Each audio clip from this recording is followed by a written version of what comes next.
ଏ ମନ ଖୋଜୁଥାଇ ଯାହା କାଳେ ପ୍ରାପ୍ତ ହୁଏ ତାହା। ଏକଥା ତ ମୁଁ ଶୁଣିଥିଲି, ଆଜି ମୋ ହୃଦୟଙ୍ଗମ ବି କାଲି। ଗୁଡ୍ ମର୍ଣ୍ଣିଂ ଏଭ୍ରିୱାନ୍, ଜୟ ଜଗନ୍ନାଥ। ଆଜି ଆମେ ସକାଳୁ ସକାଳୁ ବାହାରି ପଡ଼ିଲୁ ନୟାଗଡ଼ ଡିଷ୍ଟ୍ରିକ୍ଟର ଫତେଗଡ଼ ସ୍ଥିତ ରାମ ମନ୍ଦିର ଦର୍ଶନ କରିବା ପାଇଁକି। ଏକଥା ମୁଁ ଆଗରୁ ମନେ ମନେ ଚିନ୍ତା କରୁଥିଲି, କେଉଁ ଦିନ ଯାଇକି ମନ୍ଦିରରେ ଠାକୁରଙ୍କୁ ଦର୍ଶନ କରିକି ଆସିବି। ଆଉ ଆଜି ସେ ସୁବର୍ଣ୍ଣ ସୁଯୋଗ ଆସିଯାଇଥିଲା।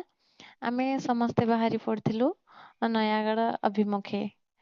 ବାଟରେ ଗଲାବେଳେ ବହୁତ ସୁନ୍ଦର ସୁନ୍ଦର ଦୃଶ୍ୟ ଦେଖାଯାଉଥିଲା। ଛୋଟ ଛୁଆକୁ ନେଇକି ଯାଇଛୁ, ଯାହାହେଲେ ବାଟରେ ଅଟକି ଅଟକି ଯାଉଥିଲୁ।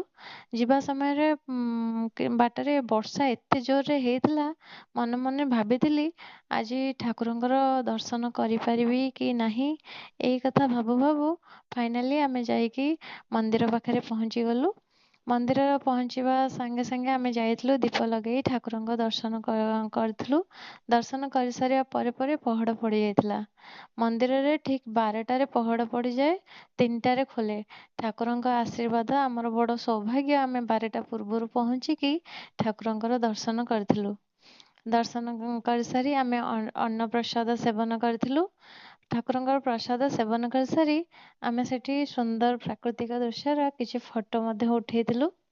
ଫଟୋ ଉଠେଇ ସାରିକି ଆମେ ନୟାଗଡ଼ରେ ଆହୁରି ବି ସୁନ୍ଦର ବୈଷ୍ଣବ ଦେବୀ ମନ୍ଦିର ଅଛି। ଆହୁରି କଣ୍ଟିଲୋ ନୀଳମାଧବ ବହୁତ ଜିନିଷ ଅଛି। ତା ଦେହରୁ ଆମେ ଆଉ କିଛି ଦେଖିବୁ ବୋଲି ସେଠି କିଛି ଫଟୋ ଉଠେଇକି ଆମେ ସେଠୁ ବାହାରି ପଡ଼ିଥିଲୁ।